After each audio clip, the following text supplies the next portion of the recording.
bilingual methods.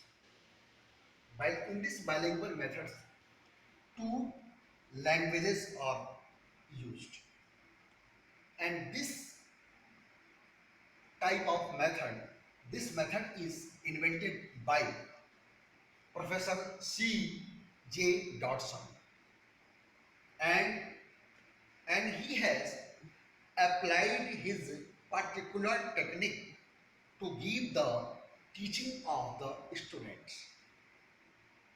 जैसा कि हम ये जानते हैं, बाई का मतलब होता है दो, लैंग्वेज मेथड्स कि ऐसी भाषा, ऐसे ऐसे ऐसी अध्ययन की सामग्री है जिसमें कम से कम दो भाषाओं का उपयोग किया जाता है, और इसका आविष्कार, इस पद्धति का अन्वेषण, डिस्कवरी और रिसर्च कह सकते हैं हम आप, डॉक्टर प्रोफेसर सी जे डॉटसन के द्वारा इसमें किया गया था। और इसमें दूसरी बात ये थी कि इसमें जो भी शिक्षा दी जाती है वो बहुत ही विस्तार तरीके से जाती है। Whatever education is to be given by through this principle to the students, it is in a very large scale, very extensively the education is to be given by the teachers to the students. इसमें जो भी शिक्षा बच्चों को प्रदान की जाती है बहुत ही विस्तृत तरीके से द्विभाषा के रूपों में इसको प्रस्तुत किया जाता है। दूसरी बात यह है कि सिचुएशंस, इसमें ऐसी परिस्थितियां बच्चों के सामने प्रस्तुत की जाती हैं ताकि कुछ कुछ समझ उन बच्चों में भी जो है पैदा हो जाए, और जिससे इस मेथड के द्वारा बच्चों को सही तरीके से उचित ज्ञान प्रदान किया जा सके। और जो है इसमें यह भी है कि मदर टंग जो हमारे उस देश की जो मातृभाषा होती है, हमारी मातृभाषा होती है, और उसकी मातृभाषा को अंग्रेजी भाषा में उपयोग करते हुए बच्चों को समझाने का प्रयास किया जाता है। इसमें जो ट्रांसलेशन है, ट्रांसलेशन हम सभी तरीके से सभी लोग जानते हैं कि ट्रांसलेशन का मतलब कि टू ट्रांसलेट माने किसी भी भाषा का दूसरी भाषा में जो है रूपांतरण करना ही जो है ट्रांसलेशन कहलाता है, और उसी का हिंदी रूपांतरण अनुवाद कहलाता है।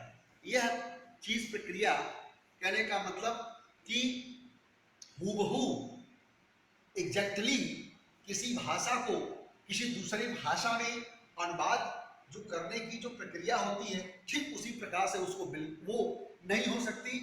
इसलिए उसको जो है इंटरप्रिटेशन माने व्याख्या के माध्यम से वह बच्चों तक माने किसी विषय वस्तु को व्याख्या के माध्यम से उसे प्रस्तुत करने का प्रयास वहां पर किया जाता है, और जिससे बाइलिंगुअल माने दो भाषाओं के माध्यम से बच्चे उस ज्ञान को प्राप्त करने में किसी विषय वस्तु के लिए क्या होते हैं, उपयोगी साबित हो जाते हैं। इंटरप्रिटेशन इसलिए कहा, इंटरप्रिटेशन मतलब कि व्याख्या। अनुवाद का मतलब ये होता है कि हूबहू जिस रूप में, जिस तरीके से, जिस समय के काल के अनुसार वह किसी गद्यांश को अनुवाद करने के लिए दिया गया, ठीक वैसे ही कर दिया जाए। तो अनुवाद कभी भी इस तरीके से हूबहू तो नहीं हो पाता, लेकिन उसकी एक व्याख्या सही तरीके से प्रस्तुत की जाती है, और वह व्याख्या बच्चों को सहज तरीके से बच्चों के मस्तिष्क के अंतर्गत जो है प्रवेश कर जाती है, और जिससे वे समझने के लिए जो है लायक हुए उस योग्य जो हो जाते हैं। ठीक है। और इसमें ये भी बात है कि दूसरी sentence is the unit of teaching. दूसरा इसकी विशेषता क्या है कि sentence is the unit of the teaching, कि माने वाक्य जो है शिक्षण की एक क्या होती है, इकाई होती है। और दूसरी बात इसमें ये होती है कि mother tongue is to be explain the meanings of new words, और जो मातृभाषा होती है उसका उपयोग जो अंग्रेजी के शब्दकोश जो होते हैं, जैसे इडियम्स, फ्रेजेस, कठिन वर्ड्स होते हैं, उनको मदर टंग में बच्चों को अनुवाद करके उनके अर्थ को उसको सहज बनाकर उन्हें बोधगम्य बनाया जाता है, ताकि वे बच्चे सही तरीके से उस विषय वस्तु को, उस शब्दों को सही तरीके से समझ जाए, और वह अंग्रेजी का ज्ञान सही तरीके से प्राप्त कर सके। ठीक है। It is the next quality of this method which was given by Mr. Professor C.G. Dodson. The translation has been fully done by a teacher, and the teacher had a very hard work for giving the education to the students.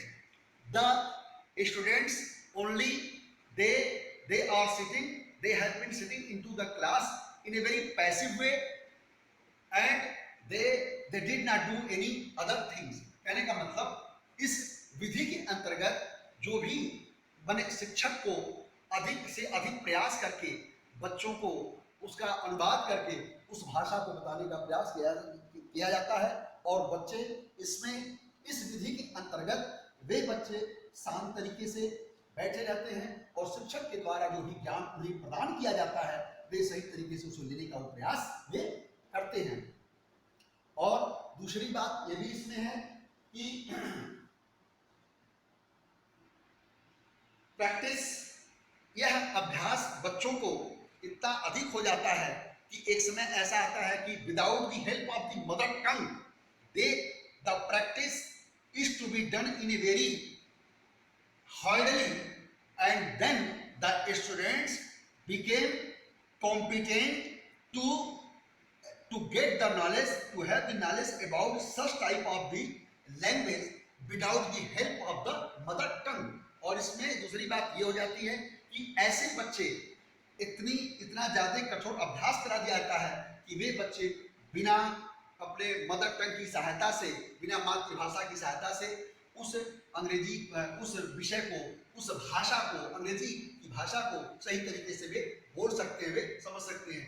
यह शिक्षक के द्वारा एक कठोर परिश्रम करके ऐसा कार्य संपादित किया जाता है।